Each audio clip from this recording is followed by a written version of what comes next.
জামাত চলে যাবে, দুইজন সাহাবীর কাঁধের উপরে ভর করে নবীজির পা গুলো জমিনের উপরে ছেঁচড়ায় ছেঁচড়ায় যাচ্ছে। এরপরও জিন্দেগির শেষ নামাজটা আল্লাহর হাবিব জামাতের সঙ্গে আদায় করেছেন। সুবহানাল্লাহ। বিশ্ব নবী জীবনের শেষ আমলটা জামাত নামাজের সঙ্গে আদায় করেছেন। নামাজ পড়ার পর প্রচন্ড জ্বর বেড়ে গেলেন, নড়াচড়া বন্ধ হয়ে গেল। সাহাবায়ে কেরামরা হাতের মধ্যে তুলে নিয়ে আম্মা জান আয়েশা সিদ্দিকার ঘরে নবীজিকে নিয়ে আসলেন। নবীজির পা মোবারক পূর্ব দিকে আর মাথা মোবারক পশ্চিম দিকে দিয়া আল্লাহর হাবিবকে আম্মা জান আয়েশা সিদ্দিকা রাদিয়াল্লাহু তাআলা আনহার ঘরে নবীজির মাথা মোবারককে হযরত আয়েশা সিদ্দিকার হাঁটুর উপরে উরুর উপরে তুলে দিলেন। হযরত আয়েশা বলেন, নবীজির নড়াচড়া নাই, কথাবার্তা নাই, আমরা ভেবেছি আল্লাহর হাবিব মনে হয় আর দুনিয়াতে নাই। সাহাবায়ে কেরামরা পাগল হয়ে গেছে। হযরত ওমর তরবারি বের করে বলে, যে বলবে আমার নবী নাই, আমি কিন্তু তার কাল্লা মাথার মধ্যে রাখবো না। তার মানে কত ভালোবাসতেন নবীজি নাই, ওদের মাথা পাগল হয়ে গেছে। এমন মুহূর্তে হযরত আয়েশা বলেন, আমার চোখ দিয়ে শুধু পানিগুলো গড়তেছে, আমার মুখ দিয়ে কোনো কথা বের হচ্ছে না। এমন মুহূর্তে দেখি আল্লাহর হাবিবের ঠোঁট দুটো নড়তেছে, ঠোঁট দুটো নড়তেছে। আমি কি যেন নবীজি বলেন শুনতে পাচ্ছি না। যেমনি আমার কানটা লম্বা করে বিশ্ব নবীর ঠোঁটের কাছে লাগিয়ে দিয়েছি। ও দুনিয়ার মানুষ, আমি তখনো পর্যন্ত নবীর ঠোঁট দিয়ে শুনতে পাই। বিশ্ব নবী বলেন, আসসালা আসসালা আসসালাম ওয়া মা মালাকাত আইমানুকুম। উম্মত আমার, নামাজ নামাজ নামাজ। আমি এখন চলে যাব, তোমাদের জন্য নামাজকে রেখে গেলাম। যখনই বিপদে পড়বে নামাজে দাঁড়িয়ে আল্লাহর কাছে সাহায্য প্রার্থনা করবে। আল্লাহ ওয়াদা করেছেন, ওয়া কানা হাক্কান আলাইনা নাসরুল মুমিনিন। মুমিন যদি বিপদে পড়ে সহযোগিতা চায়, আল্লাহ বলেন আমার জন্য সহযোগিতা করা ওয়াজিব হয়ে যায়। আজকে যদি আমরা বিপদে পড়ি, কেউ গ্রামীণ ব্যাংকে বউ নিয়ে দৌড় ধরি, কেউ ঠেঙ্গা মারাই দৌড় ধরি, কেউ আবার আশা সবুজ সঙ্গে বউ বন্ধক থাকার ব্যবস্থা করি। কথা কি বুঝতে পারতেছেন? মুমিন যদি বিপদে পড়ে প্রথম সহযোগিতা চাইবে কার? আল্লাহর সহযোগিতা প্রার্থনা করবে। কিন্তু আমাদের বিপদ আসার আগে ঋণ প্রস্তাব করে রেখে দেই যে আমরা গ্রামীণ ব্যাংকে বউ বন্ধক দিয়ে টাকা তুলে খাই। ভাইয়ের আমার, এই টাকাগুলো তো হালাল। ইন্নালিল্লাহ, যারা কথা বলছেন না তারা কিন্তু বোবা শয়তান। হালাল হলে দয়া করে বলবেন হালাল। গ্রামীণ ব্যাংকে বউ বন্ধক হওয়ার পরে যেই টাকা তোলা হয়, এই টাকা তো হালাল। মুসলমান হারাম খায়?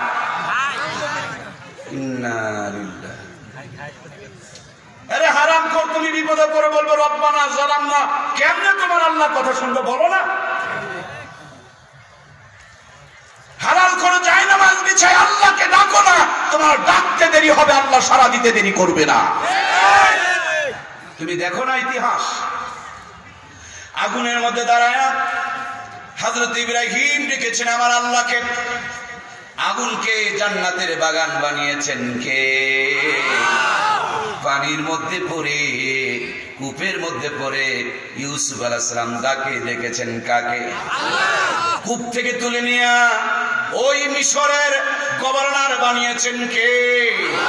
আবার যখন চতুর্দিকে রাস্তা পথ বন্ধ হয়ে গেছে, হযরত মূসা আলাইহিস সালাম দরিয়ার মধ্যে আল্লাহর উপরে ভরসা রেখে লাঠি দিয়ে আঘাত করেছেন। পানির ভিতরে 12টা রাস্তা তৈরি করে দিয়েছিলেন কে? ও মুসলমান, সে আল্লাহ আছে না নাই? আল্লাহ যদি থাকে, আজ কেন পৃথিবীর বুকে মুসলমানরা মার খায়? এর পিছনে কারণ হলো আল্লাহ আছে, কিন্তু আল্লাহকে ডাকার জন্য যেই পরিমাণ চার্জের দরকার, যেই পরিমাণ ঈমান আর বিশ্বাসের দরকার, ওই পরিমাণ ঈমান আর বিশ্বাস আমাদের ভিতরে নাই। কথা বলুন ঠিক কিনা? আমার প্রাণপ্রিয় ভাই, একটু মনের কান দিয়ে কথাগুলো বোঝার জন্য চেষ্টা করুন। আল্লাহ রাব্বুল আলামিন সেই জন্য কোরআনুল কারীমের মধ্যে বলেন, নামাজকে কায়েম করো, নামাজকে প্রতিষ্ঠিত করো। আল্লাহ কোরআনুল কারীমের মধ্যে চ্যালেঞ্জ করে বলছেন, ইন্নাস সালাতা তানহা আনিল ফাহশাই ওয়াল মুনকার, নিশ্চয় নামাজ নামাজি ব্যক্তিকে যাবতীয় গুনার কাছ থেকে বাঁচায়া দিবে। বর্তমান ডিজিটাল জামানা, নামাজ তো পড়ে না নামাজি লোকগুলোকে দেখতেও পারে না। জোরে হাঁটলে কয় দাওয়াত পেয়েছে, ধীরে হাঁটলেই কয় বেশি খেয়েছে। নবীজি বলেন, যার নামাজ নাই তার ঈমান নাই। আর আমার বাংলার জমিনে চার দোকানে বেনামাজিরা ঐক্য জোট করে ফতোয়া দিতেছে, নামাজ না পড়লে কি হলো, ঈমান ভালো আছে। নবীজি বলেন ঈমান নাই, আর আমরা বলি ঈমান ভালো আছে। তাহলে নবীজির চাইতে কম বুঝলো না বেশি?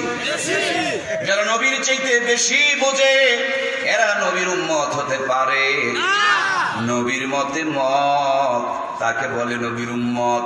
যার মত আমার নবীর সঙ্গে মিলবে না, এটা যত বড় দাড়িওয়ালা টুপিওয়ালা পাগড়িওয়ালা হোক, এটা পরিপূর্ণ নবীজির উম্মত হতে পারবে। নবীজি বলেছেন, হালাল খাও। আমি গ্রামীণ ব্যাংকে বউ বন্ধুক থেকে টাকা খাই আর বড় বড় টুপি আর দাড়ি নিয়ে বড়াই করে বেড়াই, বুঝতে হবে আমি পরিপূর্ণ মুমিন হতে পারি নাই। নবীজি বলেছেন, তোমার পোশাকটুকু যদি শর্টকাট হয় তাতে কোনো আপত্তি নাই, কিন্তু বউ বাচ্চাকে তুমি পাতলা কাপড় পরায়া মার্কেটে ঘুরাইতে পারো না। হাজি রুমাল দিয়া আমার মুখটা ঢাকা, কিন্তু কলেজ ভার্সিটি বিশ্ববিদ্যালয়ে আমার নাতনি পরে, আমার মেয়ে পরে, আমার বোন পরে, দেখবেন তাদের এদিক ফাঁকা ওদিক ফাঁকা। এটা মুসলমান নয়, মুনাফিক। কথা বলুন ঠিক কিনা? আপনাকে সব মানতে হবে, সুযোগ নাই একটা মানবেন আর একটা মানবেন না। ইসলাম একটা প্যাকেজ, একটা বাদ করলে হবে না। জন্মের পর ডান কানে আজান, বাম কানে একামত, আর যখন আপনার মৃত্যু হয়ে যাবে আজান নাই, একামত নাই। বিনা আজান একামতে 4 তাকবীরে 2 রাকাত ফরজে কিফায়া আছে না নাই? তার মানে আজান একামত হয়ে গেলে আবল তাবল করার সুযোগ নাই, শুধু সোজা হবেন, শুধু জীবনটাকে ঠিক করে নেবেন। এই জন্য বন্ধু, ইসলাম এমন একটা নিয়ামত, তাকে দেখেন জিন্দেগির শুরু থেকে নিয়ে সব রয়েছে। একটা জিনিস আপনি পাবেন না যে ইসলামের মধ্যে খুঁজে পাওয়া যায় না, জন্ম দেওয়া, জন্ম নেওয়া, আবার এই দুনিয়াতে আসার পর ডান কানে আজান বাম কানে একামত দেওয়া, খেতে খাওয়া, ঘুম পাড়া, টয়লেট করা, বাথরুম করা, বিবাহ করা, প্রেম করা, হাসা কান্না, সব ইসলামের মধ্যে আছে না না? ইসলাম এমন একটা দামি নিয়ামত, এখানে হাসলেও লাভ, কানলেও লাভ। সুবহানাল্লাহ বলবেন না? এখানে হারলেও লাভ, জিতলেও লাভ। সুবহানাল্লাহ বলে। এখানে বাঁচলেও লাভ, মরলেও লাভ। যদি কোরআনের জন্য আপনি মরে যান, বাল আহইয়াউ ওয়ালাকিন লা তাশউরুন, আল্লাহ বলছেন এরা মরে নাই, এরা আমার কাছে বিদায় নিয়ে চলে এসেছেন। সুবহানাল্লাহ। আর যদি আপনি বেঁচে যান, আপনি গাজী হয়ে গেলেন, আপনার মর্যাদা বেড়ে গেল। আপনি যদি হাসতে চান, আমার নবী হাসির কথা বলেছেন 3 প্রকার হাসি। সবচেয়ে দামি হাসি হলো মুস্কি হাসি, যেটার নাম আরবিতে বলা হয় তাবাসসুম। একটু মুস্কি হাসি হাসবেন, পরিবারের লোকগুলোকে আনন্দ দিবেন, বিনোদন দিবেন, মজা দিবেন। আপনার বউকে নিয়ে আপনি মজা করবেন, আনন্দ করবেন। আপনার মুখের এক একটা হাসির বিনিময় একটা সুন্নত জিন্দা হয়ে যাবে। আর কেউ যদি নবীজির একটা সুন্নতকে জিন্দা করতে পারে, মদিনাওয়ালা বলেন 100 শহীদের সওয়াব আল্লাহ তাআলা তার আমলনামায় দান করে দিবেন। আপনি যদি মুখের একটা মুস্কি হাসি দিতে পারেন, এই হাসির বিনিময়ে আল্লাহ তাআলা একটা সদকার সওয়াব আমলনামার মধ্যে দান করে দিবে। ইসলামে সব রয়েছে, কিন্তু এখন কিছু কিছু জায়গায় আমরা ইসলাম মানি আর বাকিগুলোতে ইসলামকে মানতে চাই না। মসজিদে ঢোকার সময় খেয়াল করি, ডান পা দিয়ে ঢুকতে হবে, দোয়া পড়তে হবে, বাম পা দিয়ে বের হতে হবে, দোয়া পড়তে হবে। কিন্তু দোকানে ঢোকার সময় খেয়াল করি না, ব্যবসায় ঢোকার সময় খেয়াল করি না, চাকরিতে যাওয়ার সময় খেয়াল করি না। আবার স্বামী স্ত্রী একটু যদি প্রেম করতে চায়, তখন মোবাইল ফোনে সার্চ দিয়ে দেখি যে কেমনে প্রেম করা যায়। মোবাইল সার্চ দেওয়ার দরকার নাই, নবীজির সুন্নতের একটা কিতাব বের কিনে নিয়ে আসেন। এই সুন্নতের কিতাবের মধ্যে কেমনে আপনি প্রেম করবেন, আপনার প্রেম করার তরিকাটাও পর্যন্ত বিশ্ব নবী জানিয়ে দিয়েছেন। সুবহানাল্লাহ। আমরা আমাদের বিবিদেরকে বলি, তোমরা ঘরের কথা পরকে বলিও না, কিন্তু বিশ্ব নবী এমন একজন মানুষ, তিনি বলেছেন, আয়েশা আমার দিনের গুলো যেমন আমার উম্মতের জন্য দিনের সুন্নত, আমার রাতের গুলো তেমনি ভাবে আমার উম্মতের জন্য রাতের সুন্নত। সুতরাং আমার ঘরের কথাগুলো উম্মতের কাছে জানিয়ে দিও, আমি যেমনি প্রেম করেছি আমার উম্মতরাও যেন তেমনি প্রেম করে, আমার মতন করে যদি তারা প্রেম করতে পারে আমি নবীর সঙ্গে তারা জান্নাতে যাবে। সুবহানাল্লাহ। আমার মহব্বতের ভাইয়ারা, সেই জন্য নামাজ আপনাকে আমাকে পড়তে হবে। আমার বাংলার জমিনের দিকে তাকায় দেখুন, আমি যেই শহরটায় থাকি, আমার যেটা জন্মস্থান জেলা, সেটার নাম হলো নওগাঁ। নওগাঁর পূর্ব পাশে যেই জেলা, এই জেলাটার নাম হলো বগুড়া। নিশ্চয় আপনারা জানেন এই উত্তরাঞ্চলের দিনাজপুর ঠাকুরগাঁর মানুষগুলো ঢাকা যদি যেতে হয় বগুড়ার পাশ দিয়ে যেতে হয়। বগুড়া ঢোকার আগে পাহাড়ের মাথায় একজন আল্লাহর ওলির কবর আছে। ইতিহাস যদি পর্যালোচনা করেন আপনি জানতে পারবেন, নইলে গেটের মধ্যে যদি তাকায় দেখেন, দেখবেন সাইনবোর্ডে লেখা আছে হযরত শাহ সুলতান মাহিসওয়ার বলখী রহমাতুল্লাহি আলাইহি। ইতিহাস আপনি বের করে দেখেন, হযরত শাহ সুলতান ওনার নাম মাহিসওয়ার, মানে মাছের পিঠে সোয়ারি হইয়া তিনি বাংলার জমিনে এসেছিলেন। ঘোড়ার পিঠে যিনি সোয়ার হয় তাকে মানুষ ঘোড়াওয়ালা বলে, মহিষের পিঠে যারা চলে বেড়ায় তাদেরকে মানুষ মহিষওয়ালা বলেন। হযরতে শাহ সুলতান মাহিসওয়ার এই মাছের পিঠের সোয়ারি, বলখী মানে অরিজিনাল বাড়ি তাদের বলক শহরে ছিল। এই বাংলার জমিনে জুলুম অত্যাচার মিটিয়ে দেওয়ার জন্য, আল্লাহর দিনকে জিন্দা করার জন্য তিনি যখন রওনা করলেন, সামনে খালবিল নদী নালা পড়ে গেল, পারাপারের কোনো বন্দোবস্ত নাই। 2 রাকাত নামাজ পড়ে আল্লাহর কাছে সহযোগিতা প্রার্থনা করলেন। আল্লাহ মাছের পিঠে সোয়ারি বানায়া আরব সাগর, ভারত সাগর পাড়ি দিয়া আমার বগুড়ার পূর্ব দিকে যেই নদীটা বর্তমানে মৃত্যু পর্যায়ে, এই নদীটার নাম হলো করতোয়া নদী। এই করতোয়া নদী দিয়ে ভেসে এসে আল্লাহর ওলিকে তার গন্তব্যে পৌঁছিয়ে দিয়েছেন। আল্লাহর ওলি বিদায় নিয়ে চলে গেছে, আজ পর্যন্ত তার কবরটা ইতিহাসের সাক্ষী রয়ে গেছে। ওনার কবরের কয়েক হাত পাশে আজ পর্যন্ত মাছের কবরটা ইতিহাসের সাক্ষী রয়েছে। কিন্তু জাতির কপাল বড় খারাপ, ওখানে নামাজি গুলো যায় আর গাঁজা খেয়ে বেনামাজি হয়ে যায়। উনি নিয়ে আসলেন নামাজ আর আমরা পাইলাম গাঁজা। কথা কি বুঝতেছেন? ইসলাম কি সুন্দর! নিয়ে আসলেন নামাজ আর আমরা পাইলাম গাঁজা।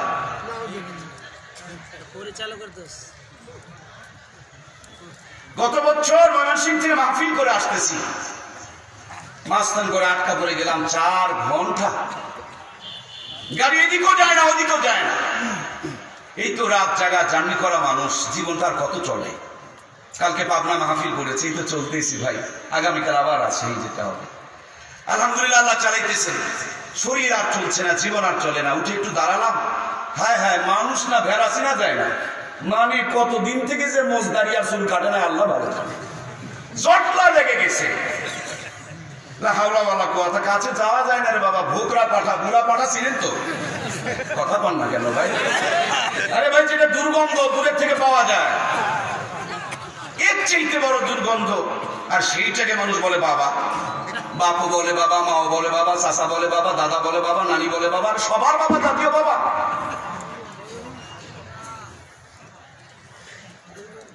নিয়ে আসলেন নামাজ আর আমরা শুরু করলাম গাঁজা খাওয়া। ইসলাম এটাকে বরদাস্ত করে না, কথা বলুন ঠিক কিনা? আমার প্রিয় ভাইয়েরা, আজকে সেখানে অনেকে মান্যত করছে, গরু ছাগল নিয়ে টানাটানি করছে, আগরবাতি ধরানো নিয়ে ব্যস্ত হয়ে পড়েছে। আমি ছোট্ট মানুষ, যখন এখানে প্রথমবার এসেছিলাম তখন হয়তো বা হজে যাওয়ার সুযোগ হয় নাই। এরপরে আল্লাহ তাআলা প্রায় আমাকে 12 বার পবিত্র হজের সুযোগ দান করেছেন, আলহামদুলিল্লাহ। ভাইয়েরা আমার, গরু ছাগল দিয়ে যদি জান্নাতে যাওয়া যায়, আগরবাতি জ্বালায়া যদি জান্নাতে যাওয়া যায়, এই পৃথিবীর দামি দামি আগরবাতি গুলো কিন্তু মক্কা মদিনায় জ্বালানো হতো। গরু ছাগল দিয়ে যদি জান্নাতে যাওয়া যেত, পৃথিবীর বড় বড় দামি দামি গরুগুলোকে বিমানে করে মানুষেরা মক্কা মদিনায় নিয়ে যেত। সুতরাং মরা মানুষের জন্য গরুর দরকার নাই, ছাগলের দরকার নাই, লাল শালুকের কাপড়ের দরকার নাই।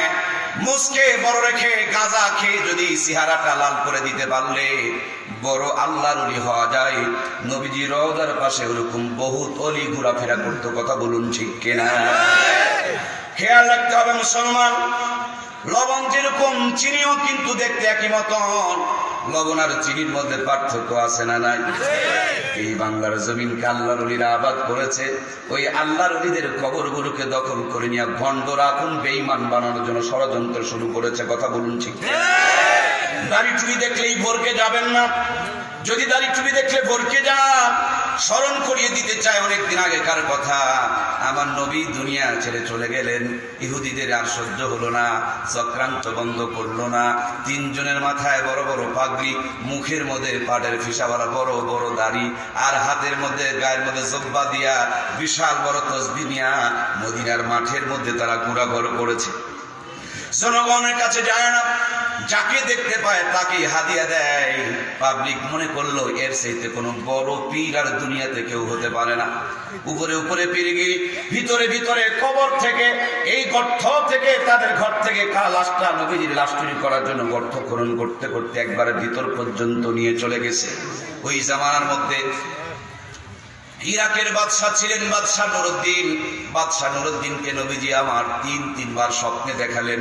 নুরউদ্দিন চলে আসলেন মদিনায়, সবাইকে দাওয়াত দিয়েছেন, কিন্তু এই তিনজন দাওয়াত খেতে আসে নাই। ওনারা বললেন দেখো কেউ ছাড়া পড়েছে কিনা। পাবলিক বলল কেউ তো ছাড়া পড়ে নাই। পরবর্তীতে বলছেন আমি যেই তিনজনকে খুঁজতেছি তাদের তো একজনকে আমি দেখতে পাচ্ছি না। ওনারা বললেন আমাদের তিনজন ছাড়া পড়েছে, কিন্তু তারা তো পীর সাহেব। কি হয় না? আবার বলেন, মানে পীর সাহেব হলে ওই দেখবেন মুড়িদের উপরে উঠে গড়াগড়ি করা মনে হয় তাদের কোনো সমস্যা নেই। বলছে এরা তো পীর সাহেব, তাও আবার নরমাল পীর সাহেব না। সাধারণ পীর সাহেবকে দাওয়াত দিলে পারে হাদিয়া দেওয়া লাগে, আর ওদের কাছে দাওয়াত দিতে গেলে হাদিয়া পাওয়া যায়। বলে পীর হোক আর চোর হোক তাদের কাছে আমাকে নিয়ে চলো। মাঠের মধ্যে নিয়ে যাওয়া হলো, গেটের মধ্যে একজনকে পাওয়া গেল। নুরউদ্দিন সাহেব দেখা মাত্র চিনে ফেলেছেন, কলারটা ধরে গালের মধ্যে ঠাস করে একটা চড় বসাইছেন। বলে বল আর দুইজন কই? ঘরের ভিতরে ঢুকে দেখে পাথরের উপরে যায় নামাজ বিছায় একজন নামাজের মতন বসে মিশায় তসবিহ টিপতেছে আর নবীজির লাশ চুরি করা ষড়যন্ত্র করতেছে। আমার প্রিয় ভাইয়েরা, ওর যখন কলার ধরে টান দিয়ে নিয়ে আসা হলো, পাথরটা তুলে দেখে গর্ত খনন করে আমার নবীজির লাশ চুরি করতে নিয়ে গিয়েছে। বন্ধুরা আমার, আজকে বর্তমান জামানায় যারা নবীজির রওজা জিয়ারত করতে যান, নবীজির রওজার চতুর্দিক দিয়া অনেক নিচু করে সীসা ঢেলে তামা দিয়া বন্ধুরা আমার নিচের থেকে গভীর করে ঢালাই দেওয়া রয়েছে। তারপরে ঢালাইটা দেওয়া হয়েছিল। বন্ধুরা আমার, ওই তিনজনকে ধরে নিয়ে এসে জ্বলন্ত আগুনের ভিতরে পুড়িয়ে মেরে দেওয়া হলো। তারপরে মনে হয় ইহুদির বংশগুলো শেষ হয়ে গেছে, ওদের ষড়যন্ত্র চক্রান্ত বন্ধ হয়েছে। আজকে যারা আল্লাহর ওলির নাম দিয়া গাঁজা খেয়ে খেয়ে ঈমান হারাবে, ঈমান বানায়, পুরুষ মহিলাকে এক জায়গায় জিকির করে ভালো করে ধরে নিয়ে এসে রিমান্ডের মধ্যে শক্ত মতন বসান দিলে কোথা থেকে কত টাকা আসে, আর এই টাকার বিনিময় কোন কোন চক্রান্ত ষড়যন্ত্র চলছে, সবগুলো বের হয়ে আসবে। কথা বলুন ঠিক? আমরা হক্কানি উলামা ইকরামকে মহব্বত করি, আল্লাহর ওলিদের প্রতি ব্যাপক পরিমাণ শ্রদ্ধা রাখি। আমি নিজেও পীর মুরিদিকে অপছন্দ করি না, আমি মহব্বত করি। হাটাজারি মাদ্রাসায় পড়ার সুযোগ হয়েছে, সেই জন্য আমি আমার ওস্তাদ আহমদ শফিক সাহেবকে হৃদয় দিয়ে শ্রদ্ধা করতাম। এর মানে পীর মানতে গিয়া কবর মানো, আর কবর মানতে গিয়া গাঁজা খাও, ইসলাম এটাকে সাপোর্ট করে না। কথা বলুন ঠিক? প্রিয় ভাইয়েরা আমার, আজকে রাজশাহী পদ্মা নদীর কিনারে গিয়ে দেখেন হযরতে শাহ মাকদুম ঘুমিয়ে আছেন। ইতিহাস যদি আপনি পর্যালোচনা করেন, আপনি জানতে পারবেন কত সুন্দর ইতিহাস, বাংলাদেশের কত সুন্দর ইতিহাস। আমাদের আদিও বাড়ি ভারতের মুর্শিদাবাদ, নবাব সিরাজউদ্দৌলার এলাকায়। আল্লাহ আমাকে অনেকবার যাওয়ার সুযোগ করেছেন। এই বাংলাদেশের ভারতের বর্ডার যে নদী, সেই নদীর নাম হলো পদ্মা নদী। পদ্মা নদীর উত্তর কিনারে এসে দেখে উত্তাল তরঙ্গ ঢেউ, বড় বড় পানির ঢেউ, পারাপারে কোনো ব্যবস্থাপনা নাই। ভারতের মোদী সরকারকে মোবাইল করে নাই, বাংলাদেশের প্রধানমন্ত্রীকে হেলিকপ্টার পাঠানোর জন্য অনুরোধ করেন নাই। ওই জায়নামাজ বালু চড়ে বিছায় আল্লাহর কাছে 2 রাকাত নামাজ পড়ে ফরিয়াদ জানালেন। আল্লাহ বলে দিলেন মান লাহুল মাওলা ফালাহুল কুল, কেউ যদি আমার হতে পারে গোটা দুনিয়া আমি তার জন্য বন্দোবস্ত করে দিব। যে কুমির মানুষকে ধরে ধরে খায়, আল্লাহ সে কুমিরকে তার বাহন বানিয়ে দিলেন। আল্লাহর ওই বিদায় নিয়ে চলে গেলেন। আজ পর্যন্ত কুমিরের কবরটা ইতিহাসের সাক্ষী রয়েছে। বন্ধুরা আমার, আমি অনেকবার গিয়েছি। দক্ষিণ পাশে আল্লাহর ওলির কবর, উত্তর পাশে আল্লাহর ওলির কবর, মাঝখান দিয়া মসজিদ, তার পাশে হলো কুমিরের কবর। কিন্তু এই জাতির কপাল বড় খারাপ। মসজিদে সেজদা দিলে আল্লাহর নৈকট্য পাওয়া যাবে, মসজিদে সেজদা দেয় না। মাঝে মাঝে গাঁজা খেয়ে আসক্ত হয়ে খাজার দরবারে গিয়া ওই কুমিরের কবরে সেজদা দিয়া ঈমান হারাবে, ঈমান হইতেছে। কথা বলুন ঠিক কিনা? বর্তমানে ভাইরাল আর একটা টপিকস, ভাইরাল বলবো না ভাইরাস বলবো আল্লাহ ভালো জানে। ওই যে নাম শুনছেন না, তাহেরি, ঢেলে দেয়, এই ঢেলে দেয় বেচারিটা। কয়েকদিন আগে দেখতেছি স্টেজে কি জোশ নিয়ে গাইতেছে, আল্লাহ রে ধন নবীরে দিয়া আল্লাহ গেছেন গায়েব হইয়া। ধীরে বললেন কেন, জোরে বলেন। আল্লাহ রে ধন নবীরে দিয়া আল্লাহ নাকি গেছেন গায়েব হইয়া। আপনারা দেখতে পাবেন ইউটিউবে এখনো পর্যন্ত জল জল করে তার এই সুন্দর কবিতারা চলতেছে, যেটার ভিতরে দিয়া মানুষের ঈমানকে কেড়ে নেওয়া হচ্ছে। সে বলছে আল্লাহর ধন নবীরে দিয়া আল্লাহ গেছেন গায়েব হইয়া, আর নবীর ধন খাজা পাইয়া শুয়া রয়েছেন আজমিরে। কেউ ফিরে না খালি হাতে বাবা তোমার দরবারে। এটা যদি কেউ বিশ্বাস করে, সে এক চুল পরিমাণ ইমাম তার ভিতরে থাকতে পারে না। আল্লাহ সব দিয়া গায়েব হয়ে গেল, আর নবীর গুলো পাইয়া খাজা আজমিরে শুয়ে রইল। তুমি আল্লাহকে বাদ দিয়া ঢাক ঢোলক পিটে আজমিরে গিয়া খাজা বাবার কাছে সন্তান চাও, এটা সরাসরি শিরক। কথা বলুন ঠিক? শুনে রাখো মুসলমান, আল্লাহ সব গুনাহ মাফ করবে, কিন্তু শিরকের গুনাহ মাফ করবে না। আপনারা বলেন হুজুর কেন মাফ করবে না? আমি কি বাংলা ভাষায় একটা উদাহরণ দিব আপনাদেরকে। মনে করেন বাড়িতে গিয়া ভাবি আপনার জন্য চা বানাইছে, চার মধ্যে এত চিনি দিয়েছে ভাই, একে পুরা চা শরবত হয়ে গেছে। আপনি চোখটা গরম করে তাকায়, ভাবি করছে সরি, আচ্ছা ভুল যখন স্বীকার করেছে আর খবরদার। সকালবেলা খিচুড়ি রান্না করেছে, ইরে বাবা রে বাবা, হাফ কেজি লবণ সব খিচুড়ি দিয়ে দিয়েছে, খাওয়া যাবে না।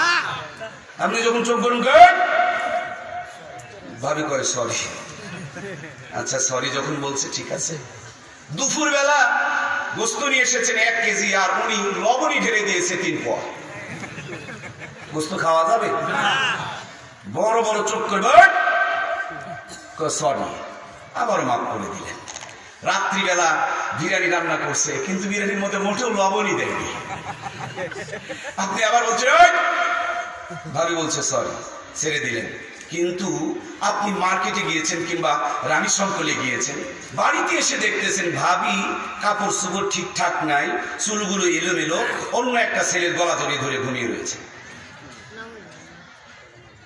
সাথে কিন্তু ভুল করেছিল বেশি মিষ্টি দিয়ে, খিচুড়িতেও কিন্তু ভুল করেছিল অনেক লবণ দিয়ে, গোস্তও কিন্তু নষ্ট করেছিল, কিন্তু প্রত্যেকবার সরি বলে পার হয়ে গেল। এখন দেখতেছেন কাপড় চোপড় ঠিক নাই, চুলগুলো এলোমেলো, বুঝাই যাচ্ছে যা কাম কুকাম করে রয়েছে পাগলের মতো। এই অবস্থায় যদি সরি বলে, এটার মনে হয় রক্ষা আছে। কেন? আরে ভাই, আপনি তো 3 বার সরি বললে মাফ করে দিলেন, এখন যদি একসাথে 6 বার বলে, কথা বলেন, হবে না। এই জন্য শিরক এমন একটা মারাত্মক গুনাহ।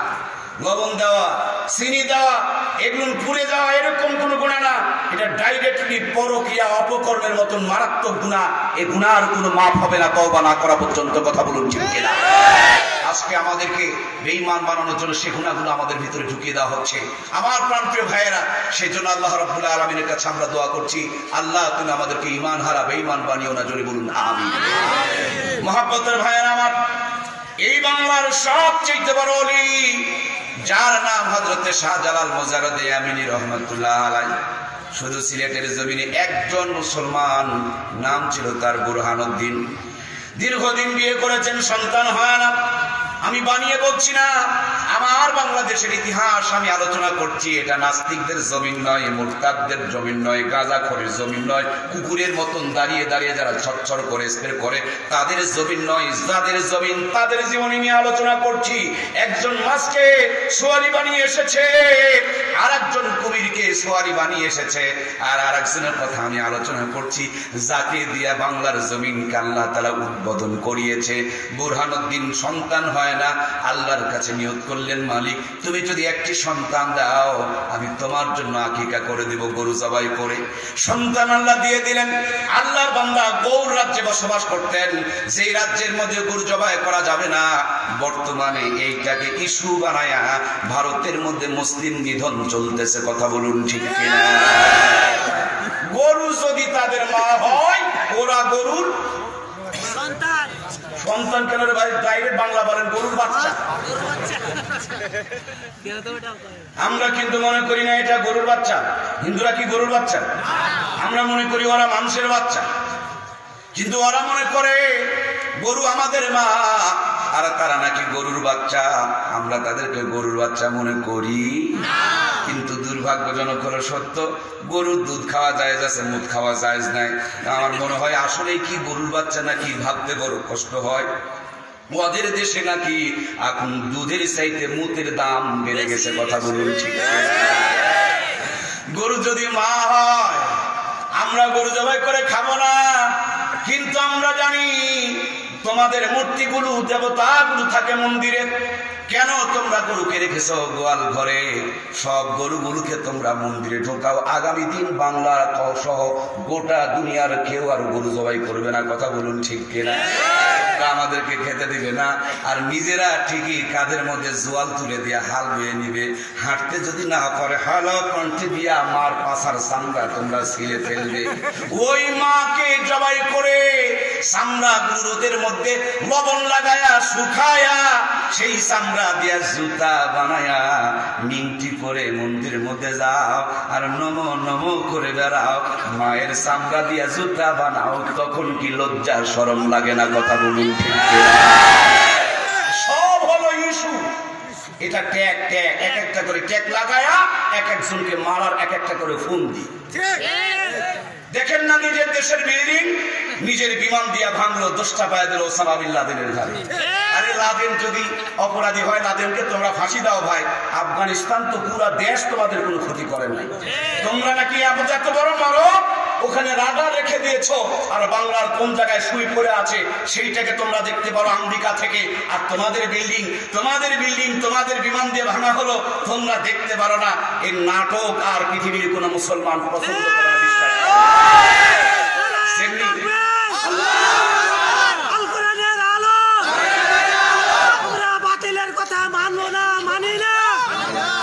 কষ্ট হচ্ছে আপনাদের? নাটকগুলো বুঝতেছেন আপনারা? প্রথম নাটক যখন সাকসেস হয়ে গেলে দ্বিতীয় নাটক শুরু করলো কি? সাদ্দাম নাকি পারমাণবিক বোমা বানাইছে। তুমি আমেরিকা যদি বোমা বানাও, সাদ্দাম বানালে দোষ কোথায়? কথা কি বোঝা যাচ্ছে? তোমার যদি নিরাপত্তার দরকার থাকে, ওদেরও নিরাপত্তার দরকার থাকতেই পারে। সুতরাং একটা ছোট্ট ইস্যুকে বড় করে তুলে ধরে একজন মুসলমানদের প্রিয় লিডারকে বন্ধুরা আমার ঈদের দিনে তারা ফাঁসিতে ঝুলালো, সেমনি সাদ্দামের ওই ইস্যু নষ্ট হয়ে গেল। তখন আপনার প্রতিবেশী বার্মার মধ্যে মুসলমানকে আগুনে পুড়িয়ে মারার জন্য নতুন আর একটা ইস্যু তৈরি করলো। আমরা জানি এই বাংলার জমিন সহ পৃথিবীর মানচিত্রে কোথাও যদি নিরপরাধ কেউ কুকুরকে মারে, কেউ শুকুরকে মারে, কেউ গরুকে মারে, তার বিচার হয়। কিন্তু আমরা বার্মাতে দেখেছি মুসলমানদেরকে যখন আগুনে পুড়িয়ে মারা হচ্ছিল, জাতিসংঘ থেকে যত নিন্দা প্রস্তাব করছিল, নিন্দা প্রস্তাব যত করতেছিল, মুসলমানদের উপর নির্যাতন তত বাড়তেছিল। তার মানে গাছের গোড়া কেটে তারা উপর দিকে পানি ঢালে। কথা বলুন। আমার প্রিয় ভাইয়েরা, আমি আপনাদেরকে বিনয়ের সঙ্গে আহ্বান করছি, যেই পরিমাণ আপনারা দেখেছেন ইরাকের নির্যাতন, আফগানিস্তানের নির্যাতন, ফিলিস্তিনের নির্যাতন, বার্মার জমিনে মুসলমানকে পুড়িয়ে মারা ষড়যন্ত্র এবং চক্রান্ত, বাংলার জমিনকে নিয়ে এর চাইতে লক্ষ কোটি কোটি গভীর ষড়যন্ত্র চলছে। মুসলমানে মারামারি আর কাটাকাটি করার জন্য আওয়ামী লীগ বিএনপি বানিয়ে, জামাত জাতীয় পার্টি বানিয়ে, পাবলিক বানিয়ে লম্বা টুপি আর খাটো টুপির মারামারি গুতাগুতি শুরু করিয়েছে। কথা বলুন।